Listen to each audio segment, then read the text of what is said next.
Kita hari ini atas pelaksanaan yang disiapkan oleh Dewan Suro berharap pertemuan Halakoh Ijtima Ulama Nusantara ini memberikan pemikiran, gagasan, arahan, pokok-pokok pikiran bagi kehidupan bermasyarakat dan berbangsa.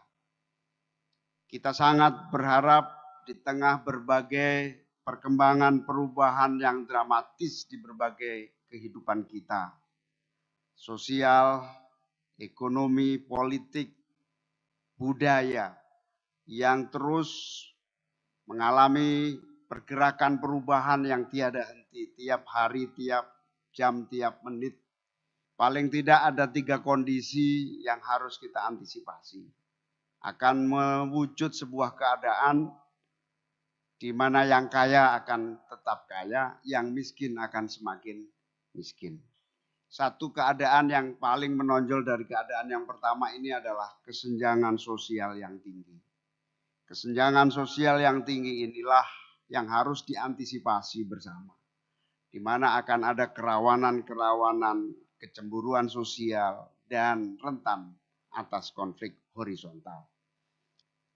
Oleh karena itu kehadiran para kiai, para ulama diharapkan memberikan berbagai pencerahan agar seluruh kekuatan politik sekaligus warga bangsa Indonesia mengantisipasi dinamika politik dan keadaan sosial yang akan mengalami berbagai suasana yang cukup panas.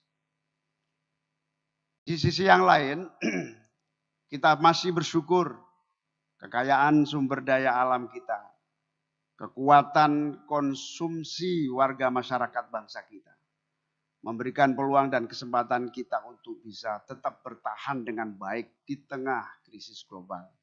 Inilah peluang yang sangat besar yang memungkinkan kekuatan santri, kekuatan Ahlus Sunnah wal Jamaah, keluarga besar Nahdlatul Ulama untuk hadir dan memberi warna serta menguatkan peluang-peluang yang ada di tengah ancaman krisis ekonomi itu.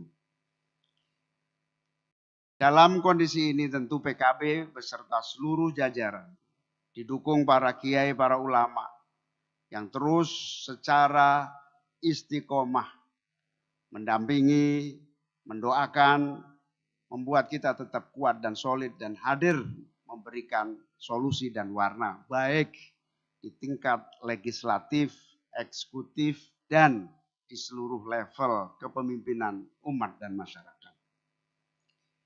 Laporan yang kedua yang ingin kami sampaikan adalah bahwa secara struktural DPP, DPW, DPC sebagaimana yang telah ditetapkan oleh KPU dalam memasuki tahapan-tahapan pemilihan umum telah memiliki berbagai tahapan persiapan yang cukup membanggakan.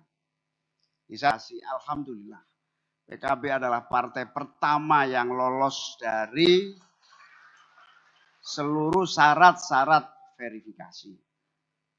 Tidak perlu ada tahapan yang menyulitkan karena kondisi struktur pengurus dan realitas anggota serta jajaran yang siap dengan seluruh administrasi politiknya.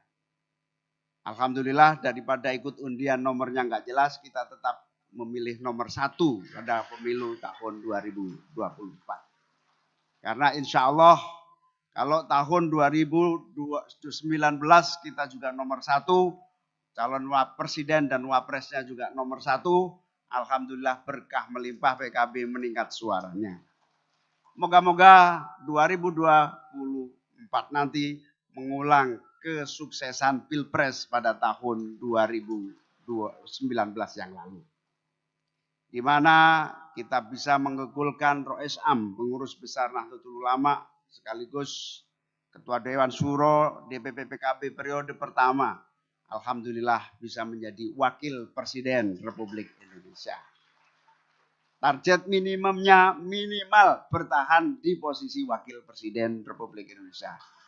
Syukur-syukur bisa menjadi Presiden Republik Indonesia tahun 2024. Amin ya Rabbal Alamin. Survei-survei pada umumnya menunjukkan PKB selalu bertengger di 3 besar pada seluruh survei-surveinya. Tapi sayang juara 1 masih tetap PDI Perjuangan. Juara 2 selalu antara Gerindra, juara 3 antara bergantian Golkar dan PKB. Target kita minimal 2024 bisa mengalahkan Gerindra menjadi nomor 2. Amin ya robbal alamin. Sebagai teman koalisi tentu Gerindra menyiapkan diri untuk sama-sama bersaing merebut posisi kedua. Syukur-syukur gara-gara bersaing dengan Gerindra kita bisa nomor 1 2024 yang akan datang. Amin ya robbal alamin. Mohon doa restu, dukungan para masyayikh, para kiai di seluruh Indonesia. Agar pemilu tahun 2024 sesuai dengan perkembangan tren. Satu-satunya cara yang bisa kita lakukan adalah menghentikan dan minimal mengurangi money politics di dalam proses pemilihan tahun 2024. Salah satu yang efektif dan alhamdulillah patut kita syukuri adalah loyalitas pemilih, loyalitas pendukung itu menjadi kebutuhan yang sangat nyata. Kesadaran money politik akan merusak sendi-sendi demokrasi dan hasil dari pemilu akan tercederai adalah loyalitas yang harus terus dipupuk. Harapan kami doa restu, tausiah, fatwa yang harus ditegaskan, terutama mohon fatwa dalam ijtima ulama Nusantara ini agar meneguhkan kembali hukumnya menerima amplop dalam menentukan pilihan pada setiap pemilihan umum. Penegasan terutama kepada para mubalik secara lebih intensif menyampaikan kepada publik, jamaah, kepada seluruh umat dan masyarakat bahwa hak pilih jauh lebih mahal dibanding transaksi pragmatis yang ada. Ini nampaknya membutuhkan keseriusan agar kita ingin pemilu tahun 2024 jauh lebih melahirkan demokrasi yang unggul, demokrasi yang beradab, demokrasi yang menghasilkan pemerintahan yang berkekuatan legitimasi murni dari rakyat dan masyarakat. Insya Allah bantuan para kiai, para ulama, para masyayikh, para mubalik, para asatid membawa umat kita dalam loyalitas jamaah dan jam'iyah untuk menghadirkan PKB yang sehat, PKB yang murni, PKB yang insya Allah dalam berkah dan ridho Allah Subhanahu wa Ta'ala. Amin ya robbal alamin.